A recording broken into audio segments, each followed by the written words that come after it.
Hi అండి. Already నేను మా నాన్న స్వామిది ఇరుముడి వీడియో అప్లోడ్ చేశాను. సో చూడండి, వాళ్ళు ఒకసారి చూడండి. అండ్ ఈరోజైతే మా స్వామి వాళ్ళు చేశారనమాట గుడి నుంచి. సో ఇదే వెహికల్ అండి మా స్వామి వాళ్ళు గుడికి తీసుకెళ్ళింది. సో ఈ వెహికల్ అయితే చాలా కంఫర్టబుల్గా ఉన్నాయి సీట్స్ అన్నీ. ముందుగా ఈ వెహికల్ అండ్ వాళ్ళని చాలా సేఫ్గా తీసుకొచ్చిన డ్రైవర్ అంకల్కి ముందుగా చాలా థ్యాంక్స్ అండి. అండ్ మా స్వామి రాగానే ఇలా ముందుగా ఇలా ఫ్లవర్స్తో డెకరేషన్ చేసామన్నమాట. ఇంకా రాగానే స్వామి పూజ చేయాలి కాబట్టి. సో ఇంకా మా స్వామి రాగానే పూజ చేసి గడప పూజ చేసి కొబ్బరికాయ అయితే కొట్టారండి, అక్కడ నుంచి తెచ్చిన కొబ్బరికాయ.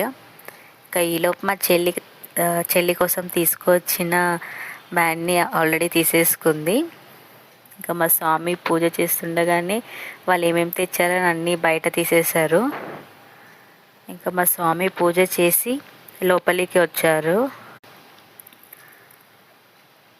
స్వాముల వారు ఎన్నో పుణ్యక్షేత్రాలను దర్శించుకొని వస్తారు కాబట్టి వాళ్ళ కాళ్ళను మనము కడిగి ఆ నీళ్ళను మన తలపైన మరి ఇంట్లో ప్రతి మూలన చల్లితే మనకు మంచి జరుగుతుందని స్వామి రాగానే ఇలా కాళ్ళు కడిగి ఆ నీళ్ళని నా తలపైన చల్లుకొని ఇంకా మా చెల్లెలకి వాళ్ళ తలపైన కూడా కాస్త చల్లి ఇంకా ఇలా మా స్వామిని వెల్కమ్ చేసామన్నమాట మేము.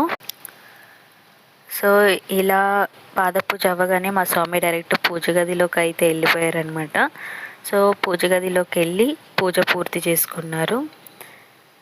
నెక్స్ట్ వీడియోలో కలుద్దాం. బాయ్.